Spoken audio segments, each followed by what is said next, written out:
I'm rubbish with names, and it's not intentional. If you don't tell me your name like 500 times, I don't remember your name. Oh, cool. It's terrible. So we're here at Acox Green Boxing Gym, and we're here with the lovely amateur boxer. I'm James. And his trainer. Lee Evans. Obviously we've just seen some sparring. We're not going to touch on that today, we'll leave that for another day. We want to get to know you. So tell us a little bit about yourself, where you are in your career and what you're hoping to achieve, let's say in the next 2 years. Well, at the minute I'm about 15 fights into my amateur career. Won the under 10s, was it 2 years ago? Yeah, development under 10s. So this year I'm going for the Class B under 20s. Next year, hopefully doing the elites, open class, and then I think me and Lee had a bit of a chat about doing something maybe a bit further after that, if all goes well. So just building up and seeing how it goes and everything, and how I do with my achievements, and we'll go from there, I think. And what weight are you fighting at in the amateurs? Super heavy. Super heavy, okay. And have you always been at that weight throughout your boxing career? Pretty much, yeah. We had a talk about trying to go down to 91 from where I am. I'm about 102. I tried it. I mean, I don't know, maybe it is possible, but I think for me, I'm just naturally comfortable at a heavier weight. But then I'm up against people bigger like Solomon and stuff like that, so that's a bit of a disadvantage, but it's not always a major one. I think like me and Lee said, quickness can can win you fights, especially against bigger guys. So turn the disadvantages into advantages. Yeah. It's a lot harder work for me, but then it's more showing what I can do. You know what I mean? I was about to say, you're getting invaluable experience that will only help bring you on as a fighter. Yeah. You're sparring pros. Obviously Solomon's, at the beginning of his career, but he's a good boxer. He's just come from like the top end of amateur, so absolutely. That's a good. It's good experience for yourself. Yeah. We know that you said that you've also fought Matty Harris. Twice, yeah. I've sparred him a few times as well. I mean, I'm not saying anything bad. He's a good fighter himself, but I think I'm just a better, skill-wise and fitness-wise. I think, a lot more just driven to what I want to do when I'm in there sparring. You know what I mean?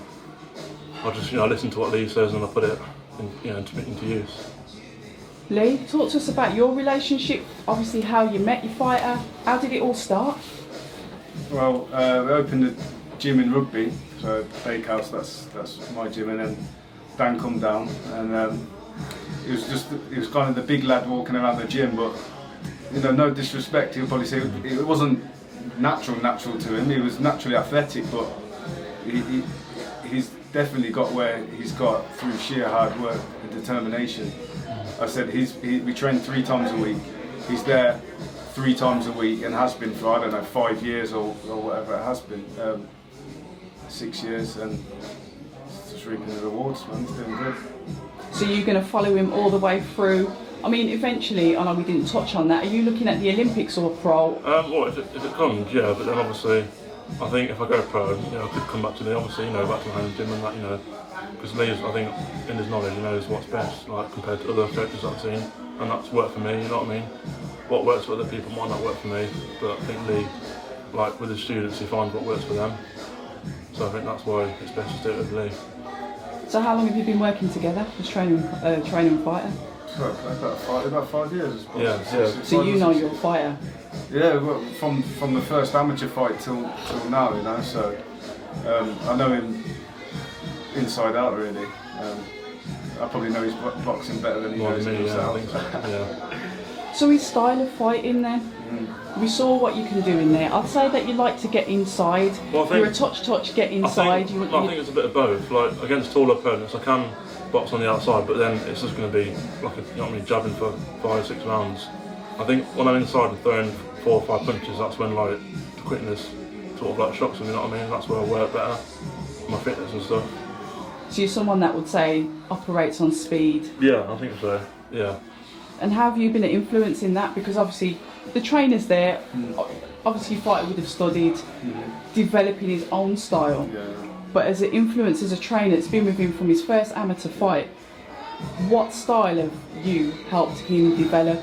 Well, I think, to be honest, because he was probably always the biggest guy in the gym, probably had him working behind his jab and stuff at the start, But then as it goes on, and he's been boxing guys 6'6", 6'7", 6'8", it's like, not to say that he can't use his jab, but to stand on the outside and have a jab battle with the guy with a bigger reach advantage is, you know, maybe some of these big guys I've noticed, you know, they have got great, you know, a lot of stuff they do is jab, double jab, 1-2, but on the inside, they're kind of limited, some of them, you know, so I think we switched it up a little bit a few years ago, and then we sort of had him slipping, rolling, getting into range, and I think he smashed the championships just on work rate, determination, digging his feet in close, working to the body.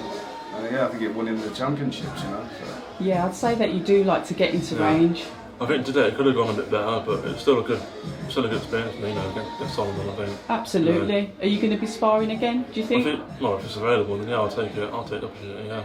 So what's up next for yourself then? Well, at the minute, I've got championships in November, so I think between now and then it's just if I get a fight at the weekend or whatever, you know, just take it until then. Just more training, you know, I think definitely more sprints and stuff need to be in there. Get that engine up. Yeah.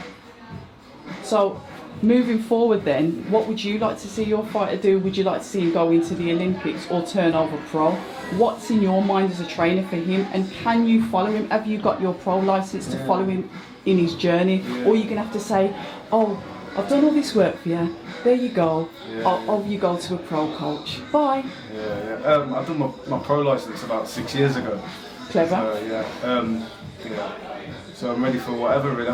I think ideally, you know, wanting the best for the boxer, I think the best route is like GB, but if it comes, you know, I don't know, if I look at a lot of the recent super heavyweights that they've had there, they're huge. I don't know if there's a certain criteria, I don't know what they're looking for, so if that opportunity arose, then I would encourage Dan to do that. If it didn't, then maybe the style he's developing now might even suit the pros more, to be honest. So yeah, I'd say he's not very amateur style in his fight, if I'm honest. Yeah. He's more of a pro style. Yeah, I think it's probably gone that way over the last couple of years, Yeah, brilliant stuff.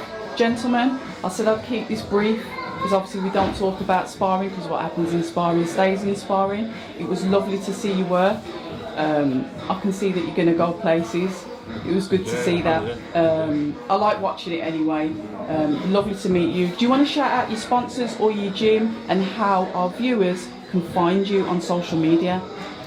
Yeah, so our Instagram page is, I think we do most of the stuff through Instagram now, so Bakehouse Boxing on Instagram, and Dan's got his personal profile, Dan James, and then I've got mine, Lee Evans, so that's just personal one. Yeah, Bakehouse Boxing on Instagram, really. Brilliant stuff. And in relation to sponsors, have you got any sponsorships? I think not yet, but we're looking probably this year getting a few sponsors in, so we're getting that sorted. So we need to get behind Dan James, we need to get behind Bakehouse Boxing, we need to have a look at what they're up to, have a look at this heavyweight, get behind these fighters. Thank you very much for your time. October Red Boxing. Until the next time. Thank you very much. Thank you. Cheers. Hi, and thank you for watching October Red Boxing. Like, subscribe, and tap the bell for notifications. You can also find us on Instagram at October Red Boxing and on Twitter, October Red UK. And remember, at October Red, we stay ready.